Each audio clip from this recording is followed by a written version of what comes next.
What's up, guys? This is Astranox. We got the balance adjustment preview here, and sadly we got some nerfs. Yes, we have some nerfs. So that is not cool. And it's actually nerfs not for overpowered like heroes. It's actually a nerf to a hero that was pretty cool in PvP, you know? And that hero is now for PvE. Yeah, that's weird. That's weird because PvE content is a joke. PvE content is very easy. You can do PvE content with 3-star heroes. Yeah, I don't know. I don't know why they're doing this, but here we go with the list of heroes and artifacts. So Moonlight heroes, we got Faithless Lidica. We have Great Chief Kawana, Ricarus, Captain Ricarus, Yunryong, and we have Aero. Now for Covenant heroes, we have Holiday Euphine, limited hero. We have Ervelen. Yeah, Ervelen's the one that took a massive kick in the balls. We got Senya and Captain Ricarus. Ricarus actually got nerfed. Like, his playstyle is going to be different. His skill, it's different. That's not cool too if they're doing that, because players build heroes a certain way and then like you kind of like have to change your build completely, and mechanics are not working the way they did before. He wouldn't fit the same playstyle, which is bad. And a lot of these things are happening because they're changing heroes from like a hero that's sort of like hybrid PvE PvP and to like a more PvE focused type of hero, which doesn't make sense because like a 5-star hero doesn't need to be changed from a hero that's okay, decent, can work like let's say in PvP to like let's just convert the hero into a PvE hero. Like, why? Why? It doesn't make sense to me. Okay, so the artifacts, we got Lancinox's Wrath, we have Double Edge Decrescent. Okay, so let's begin here with Faithless Lidica. You guys let us know in the comment section what you think about these balance adjustments, right? Like, there's some heroes that still didn't get buffed, like Says. Where is Says? Right? Like, there's some buffs that, yeah, it boggles the mind, right? So yeah, Faithless Lidica, this hero is very slow. She is way too slow to actually work as an opener. When you got like, you know, like 128, 129 base speed openers, it just doesn't make sense. Faithless Lidica is just getting crapped on, right? So we got Larkspur. The way it works here, the Awakened version, is that now she can actually dispel a second buff if she does a critical hit. That's cool. And she got Combationist Push for herself, you know, on the skill number 2 still. Doesn't trigger counterattack, that's good. Damage dealt was increased. So interesting. Actually, Faithless Lidica can be built on a damage build, which is it's a fun thing. Also doesn't trigger counter, so you can surprise the enemy quite well with a Faithless Lidica built like that. So I'm gonna have to like re-showcase her again and try stuff out. What I like is that her Combationist Push for the team, for the allies, is 25%, and it's now on the skill number 3. This is good, and I'll explain why. Now, it used to be on the skill number 2, right? But the skill number 2, you actually needed to do a critical hit on the target. Every target receiving a critical hit would boost your allies' Combationist Push by 5%. So in a Guild War situation, you only have 3 targets, so you can only do a maximum of 15% Combationist Push. So that was bad. And you know, if she's reusing the skill throughout the battle, there's less targets. There's like 2, maybe 1. The CR push is terrible. Now, by having it on the skill number 3 on a single target attack, it's great. I think this is really good. Another reason why this is good is because it actually allows her to push her own Combationist by 25%. Like before, right, it was on the skill number 2, but she's already able to bring her CR to 100% against 4 targets by herself. Right now, that means like she's 25% closer to actually get her next turn after she uses the skill number 3. So I like that. You know, since she was buffed in the past, the skill nullifier really pushed her to another level, but we didn't have those like openers with 128, 129 base speed Hera, right? Like that's dangerous, right? The Ran, like these heroes can just like yeah, they open and it's over. You know, you can have a CDOM in there putting restrict on you. What is the purpose of Faithless Lytica at that point? She's rocking like 114 base speed. That is way too low in the current meta. They need to change her base speed, or I mean, I'll just build her on a damage build with the 15 skill ups that I have with her, and we'll just have some fun with that, I guess. She could act as a second CR pusher or something like that. I don't think going full speed on her is a good idea, like, at all, right? At least she brings this ability with the skill nullifier to the removal of up to 2 buffs off of the enemy. That is strong, right? That is strong. So we'll see. Holiday Euphine, she's actually going to be stronger, but the burn build got nerfed. The burn build got nerfed. You know, with the artifact that allows you to just drop a bunch of burn with her skill number 1 that attacks everyone. The limited artifact from the Guilty Gear collaboration. Yeah, that doesn't work too well anymore. Look at that. So this is a nerf for the burn build of Holiday Euphine, but she makes up for that nerf with attack buff for the whole team, which I'm really enjoying. I think I'm going to enjoy that. That means she's going to be fitting in more teams, more playstyles, and look at these changes. Skill 1 deals more damage now, so that is good because you don't have greater attack buff anymore. Now the evasion is going to be very annoying to a lot of players. Now instead of having 20% evasion and then get an additional 50% evasion, right? Now it's changing from 35% initially base like evasion, right? And then you get 35% evasion more when she's at maximum health. So that means when she's not at maximum health, she's got that 35% evasion, which means it's better now. It's actually going to be better, and it's going to be more annoying because she can be built quite tanky. She can be annoying to deal with, guys. Definitely can. Now, the awakened version here of her skill number 3 dispels 2 debuffs from all allies and attacks all enemies in the middle of a night market. Increases attack of all allies for 2 turns and combationist by 20%. This is really good to see. Now, her not having greater attack buff, yes, it's a nerf to her burn damage. So what it means is that it's actually not even for the burn build, but like in general, if you're basing her damage mostly from the burn, right, then they're increasing the damage of her direct hit. But if you're not building her with a crit chance and crit damage build, which is really not the type of build you should be building, Holiday Euphine anyways, then that is basically a nerf to her damage. Like overall, since most of the damage comes out of burn, and burn, especially with the burn artifact, you're able to land that when you miss your attack too, versus evasion-based heroes. You know, even versus ice heroes. So yeah, nerf to her burns, but she's better for supporting the team, which I'm okay with. You know, having a team-wide attack buffer that can remove 2 debuff from all allies and pushes the combationist of the whole team. It's quite interesting. I like to have a removal of debuffs and then stuff happens, right? You remove debuffs and then you get a buff, attack buff, and then you get combationist push. Because what if there's unable to buff debuff? What if there's restrict? This is what you want to see. And some heroes, when they get buffed, yeah, who cares? Because you're not removing the debuffs off of the team before you actually apply those buffs. So it's sort of like a failure because, you know, you're gonna have a hero that puts unable to be buff, buff block on your team, and then it's gonna be an epic fail. Like you're not gonna be able to put those buffs up, right? You need to cleanse first before you actually do stuff. So Velen, yeah, okay. The soul burn was moved from the skill number 3 to the skill number 1. Why? The soul burn, 20 souls, grants him an extra turn. You could do skill 3 into the skill number 2, skill 3 into skill number 1.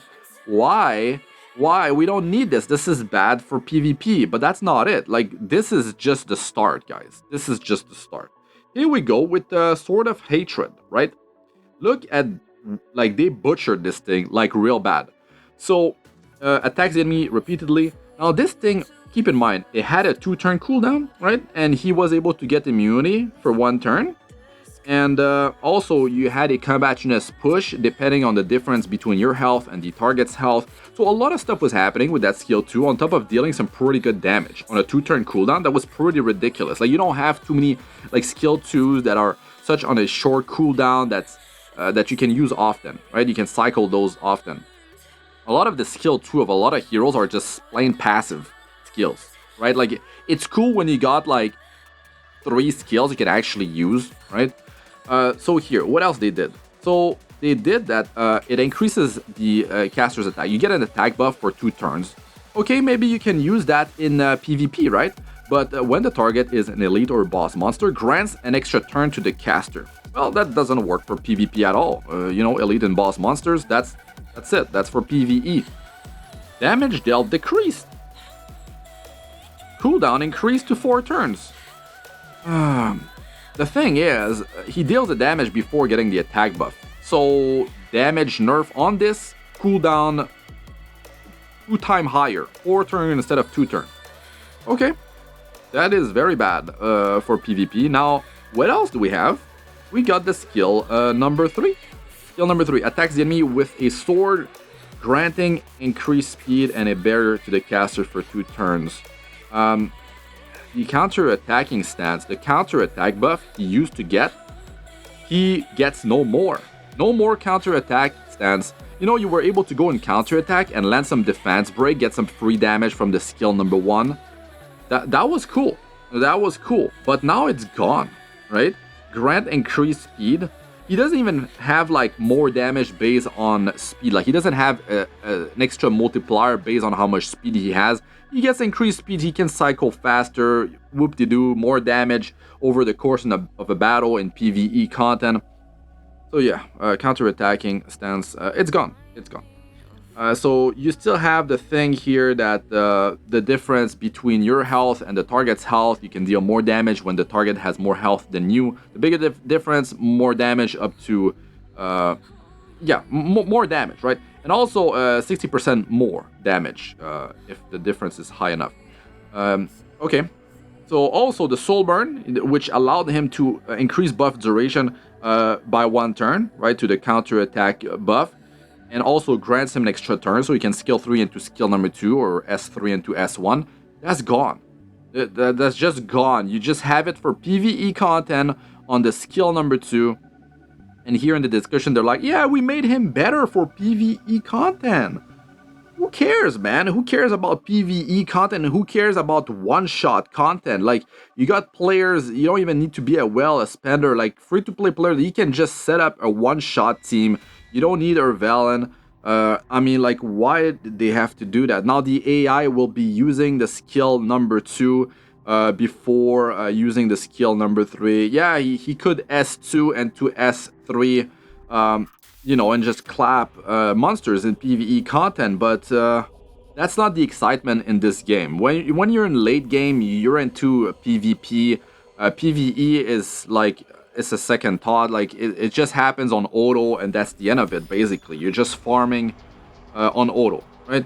So that's pretty sad. You guys let us know what you guys think about these changes to F.O.O.L. And, you know, quite a few players have him built with 15 skill up, like myself, and you know, we were able to use him and put him to a pretty good use, especially in control environment like Guild War, you know, arena offense, and he can definitely clap. Like, he can do a lot of damage in PvP. He used to be able to do a lot of damage. Well, I don't think that's going to be the case after these nerfs. Well, these PvE buffs, but yeah, most players don't care about it, I guess, at this point. I mean, the game's been out for so long, right? Okay, Senya.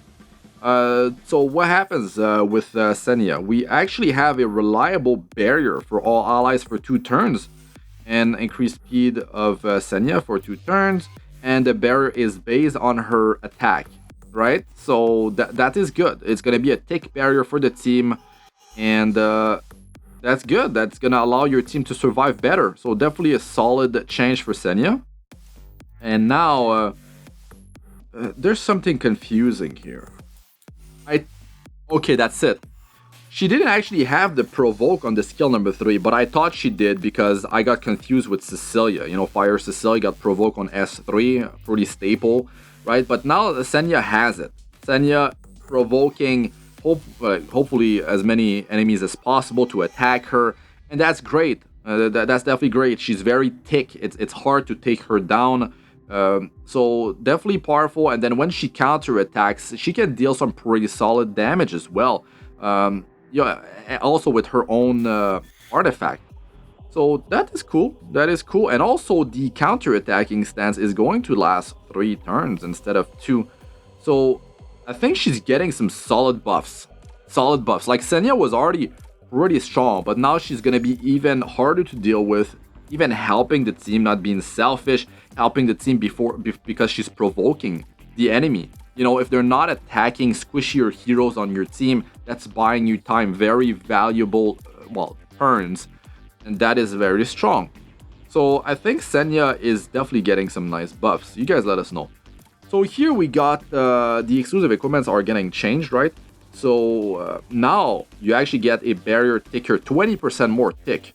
So that's good. That's good. I feel like it might be pretty thick already because when she has greater attack buff or she has attack buff with her insane base attack of like 4, 5, 6k, like it's insane. It's insane. Or maybe I'm actually it's actually 5k. I don't can she have 6k with an attack set? Triple attack on the right side. I mean, it's gonna, her survivability will be suffering if you go too hard on the attack. But yeah, definitely some solid changes for Senya. And also you get the greater attack buff here for 3 turns instead of 2 turns. So more solid stuff. I'm liking that. I'm liking that. So I'm gonna have to play with Senya again. So Great Chief Kawana, you know, she's just scaling. She's snowballing faster. Instead of getting like 15% attack when an ally gets attacked by a dual attack, you know, it can trigger, like, can stack 5 times for a total of 75% attack increase for Great Chief Kawana. You're just getting that 75% attack increase. It just stacks 3 times, 25% each. So yeah, wow, PvE content. They're improving PvE content, heroes. Hey guys, for Katie's Hunt. That's amazing. That's amazing. Okay, Ricorus. So this is not his specialty change form here. But look at that. Cooldown from 3 to 5.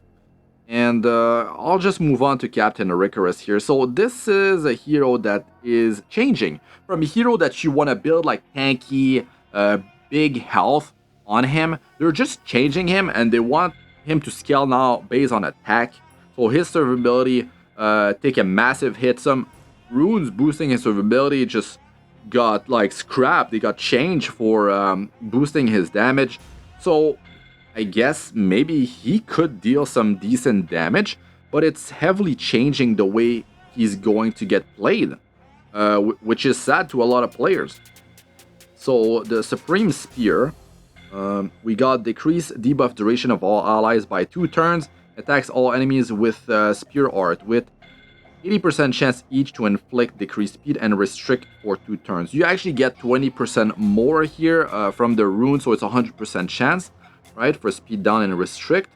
And what was changed here is that, yeah, it's going to be more reliable to actually land the restrict, and now it's going to be, you know, decrease debuff duration of all allies by 2 turns. So yeah, I mean, it's strong because I mean, it's good. You can have so many debuff on your team, and most debuff, you know, they last 2 turns. So nice cleansing out of this. But look at that, the cooldown went from 3 turns to 5 turns, and damage dealt was increased. Okay, so that's good, but then he used to have a stun against the highest combatness enemy, right? Regardless of whether the attack hits. And also you had health recovery for Captain Ricorus. It was based on his maximum health. So players were building him tanky, and he was really hard to take down, right? You could bring him in PvE, you could bring him in PvP. But now they're changing that stuff.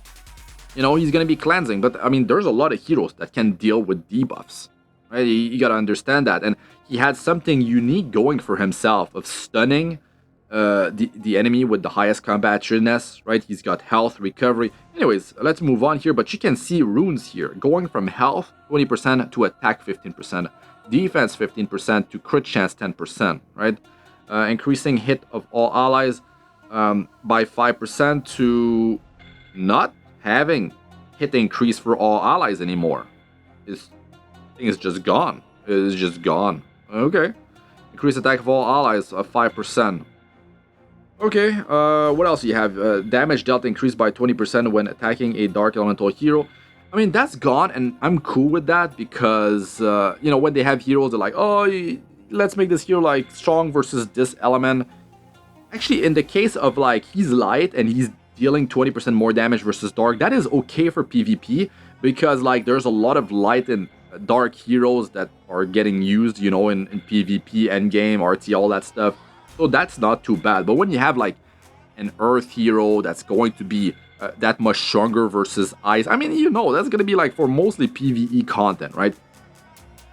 So when using Quick Pierce has a 100% chance to recover 5% of damage dealt. 5% of damage dealt. So he has some recovery here, but he actually needs to deal the damage. He needs to be built with, you know, the stat, the attack, the crit damage to actually deal the damage to actually recovers health, to recover health. And well, that's an issue. That's an issue because you actually need to land your hit if it gets evaded, all that stuff. So yeah. Also, yeah, here's the effect chance increased by 20%, so it's going to be 100% to apply the restrict and speed if it doesn't get resisted, of course, right? Because you need to build effectiveness on him. When using Cheer has 10% chance to extend the speed buff duration to 3 turns. Okay. At the start of the turn, when the caster does not have a debuff, has a 100% chance to get increased attack for 1 turn. Okay, this is interesting, right? Like there's like on the high speed meta of landing a bunch of debuff, you know, with super high base speed heroes. Okay, the thing is, he's able to reduce debuff duration by 2 turns, so that will help him and the rest of the team, and also help him to get the attack buff and stuff like that. And he's attack base, it looks like now. He's got runes that got changed from survivability to damage, so he could be an interesting hero after those, you know, buff slash nerf, depending on what you like best, right? So they're talking again, whoa, whoop-de-doo, PvE content. Katie's Hunt, you know, he's gonna be better for PvE content. Wow, that's amazing, man. That is really amazing. Well, not so much to quite a few players. Yun Ryong. Okay, so the thing I was talking about, like, you need to cleanse before you actually do stuff. You put buffs up on your team. Well, here is where it applies as well. Raises the morale of all allies, granting increased attack and immunity for 2 turns. And then decrease debuff duration by 1 turn. You should have put the decrease debuff duration by 1 turn before you actually try to increase the attack and the immunity of your team. So yeah, I mean, that's the problem. That's the problem. This is a hero that has a low base speed, and yeah, not so many players will be using this hero, right? Not so many players will be using this hero. And let's look at the description here. What did they write about Yun Ryong? Why did it push them to do these changes here? Well, she's gonna be used more frequently in various PvE content. Hey, PvE content again. Wow, I guess players are really struggling in PvE content, are they? I mean, there's so many guides. I have a lot of guides for like different pieces of content. Like, it's not hard. The longer you spend into the game, the easier things become, and you just farm stuff faster. And PvE is second thought. That stuff is on auto run, and you just clap these bosses, no problem.